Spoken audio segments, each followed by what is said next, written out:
ចាសូមជំរាបសួរពុកម៉ែបងប្អូនទាំងអស់គ្នាថ្ងៃនេះគឺខ្ញុំនាំបងប្អូនមកទស្សនានៅផ្សាររាត្រីនៅក្នុងរាជធានីភ្នំពេញយើងណាបងប្អូនហើយនេះគឺជាមុខផ្សាររាត្រីជាប់មាត់ទន្លេបងប្អូន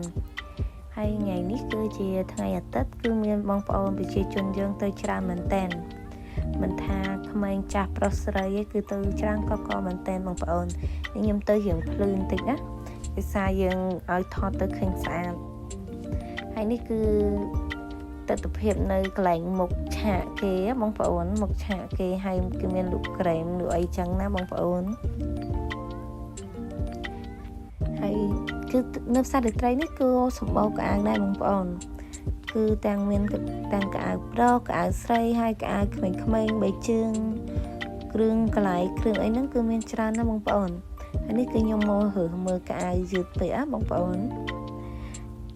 ហើយតម្លៃវិញគឺថាធូរថ្លៃដែរទេមាន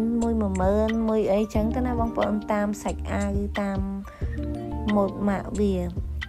ហើយនេះគឺយើងចូលមើលកៅអៅទាំងអស់គ្នាតែមិនដឹងថាត្រូវឬក៏មិនត្រូវទេបងប្អូនហើយឯសារតកៅអៅច្រើនពេកទៅពេលទៅដល់ចឹងទៅគឺឃើញអានេះក៏ស្រឡាញ់ក្លេចតែនោះក៏ស្រឡាញ់គ្រប់តែអាវហ្មងហើយនេះរៀងយប់តិចណាបងប្អូនហើយនៅពេលយប់បន្តិចទៀតហ្នឹងគឺមានគេច្រៀងនៅឆាកហ្នឹងបងប្អូនគឺគេច្រៀងកំដរអ្នកទៅដើរទិញកៅអៅទិញអីចឹងទៅឥឡូវធ្វើការដើរសពភៀងជាមួយខ្ញុំទាំងអស់គ្នាចាឥឡូវនេះគឺយើងមកដល់កន្លែងស្បែកជើងហើយគឺហៅមើលបីជើងមកគូពាក់បងប្អូនដោយសារតែយើងឃើញមួយជើងស្អាតពេកចឹងណាព្រោះយើងដើរហូបវាមិនកើតទេអញ្ចឹងយើងត្រូវមើលមកគូពាក់ទៅនេះមកដល់ហើយកំពុងតែរើសលេខអីចឹងណាលើកលែវហើយបងប្អូនធ្វើការលែវសិនដោយសារតែជើងយើងយ៉ាងធំហើយឃើញទៅអសមមិនអីចឹងណាទិញហើយយើងបន្តដំណើរទៅមុខទៀតដើម្បីរកមើលអាវខាងអ្វីចឹងទៀតណាបងប្អូន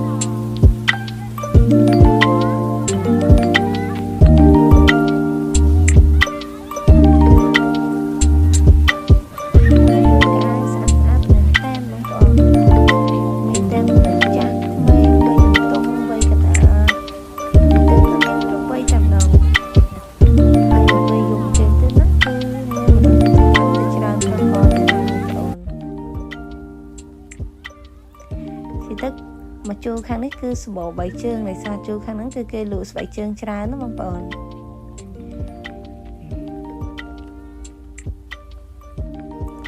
មានទាំងកាបូបមានទាំងវ៉ាន់តាខ្សែក្រវ៉ាត់ក៏មានច្រើនណាឥឡូវយើងចូលមើលអាវសពាក់មួយបងប្អូន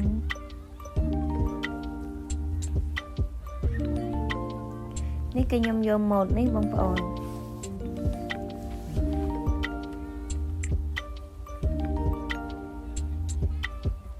ទៀតឲ្យដើមមើលគ្រប់តូបតែត្រូវបានតែពី3តូបទេបងប្អូនហើយដោយសារតែយើងកាធៀងពាក់សមអត់ហ៊ានពាក់អត់ហ៊ានអីចឹងណាហើយណាមួយយើងអត់មានតម្រូវការថាពាក់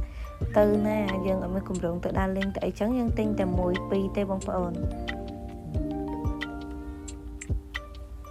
នេះឥឡូវរៀងយប់បតាហើយបងប្អូនគឺមនុស្សកាន់តែច្រើនទៅហើយ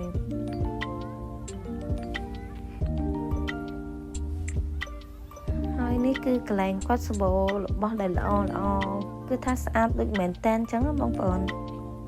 មានវត្ថុអនុស្សាវរីយ៍មានអីជាច្រើនទៀតដែរបងប្អូនអាចអញ្ជើញទៅផ្ទាល់បានគឺសម្បូរមែនតែនហើយនេះយប់ហើយគឺមានក្មេងរត់លេងពេញហ្នឹងបងប្អូនឥឡូវយើងធ្វើការដើរទៅមកខាងទៀតខាងនោះក៏សម្បូរខោអាវដែរបងប្អូននេះសម្បូរដោយកៅអៅហើយវត្ថុអនុស្សាវរីយ៍យើងមិនបាច់ចាំធ្វើដំណើរទៅដល់សៀមរាបអីទេគឺយើងអាចទៅមើលនៅផ្សាររាត្រីក៏បានដែរដោយសារតានៅផ្សាររាត្រីក៏គេមានលក់ដូចនៅខាងសៀមរាបទឹកដីអង្គរដែរណាបងប្អូនតែគ្រាន់តែខាងមកជួរខាងនេះគឺយើងសម្បូរទៅដោយកៅអៅមនុស្សប្រុសហើយនឹងក្មេងមនុស្សចាស់អីចឹងទៅហើយបើជួរខាងដែលខ្ញុំដើរមុនហ្នឹងគឺសម្បូរកៅអៅបែប civilized ស្ទើរអីចឹងណាបងប្អូន ហើយបងប្អូនឆ្ងល់ថាម៉េចបានខ្ញុំស្ពីកតាបដាក់ទៅមុខអញ្ចឹងដោយសារតែមនុស្សច្រើនពេកអត់ហ៊ានស្ពីទៅក្រោយទេគឺស្ពីទៅមុខអញ្ចឹងហើយបងប្អូន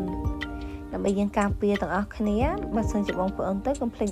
ស្ពីកតាបហើយស្ពីឲ្យប្រុងប្រយ័ត្នទៅបងប្អូន